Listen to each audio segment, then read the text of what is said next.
We're on lesson 6. Lesson 6, and it's called Finding Rest in Family Ties. How are we ever going to learn about rest in Christ through a family that was as disturbed and dysfunctional as Joseph's family? Read about him in Genesis chapters 37 to 40 this week. Surprisingly, like many stories in the Bible, we gain as much from their bad examples as we do from their good ones.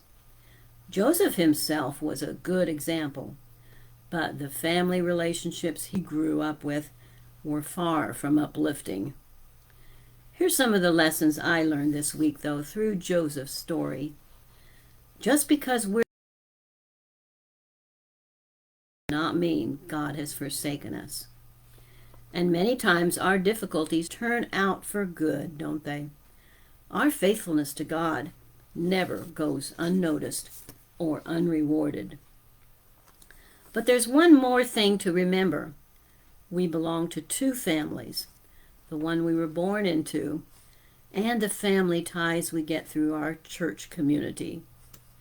Yes, our best chances for finding rest in God are through a balance of community worship and our private devotional life with our given family.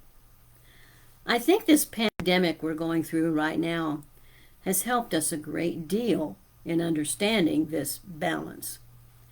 We are discovering that the church is more than a building and a meeting place every week.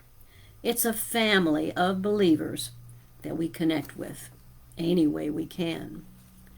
Most of us these days, of course, would also profit from more personal time with God through Bible study and prayer.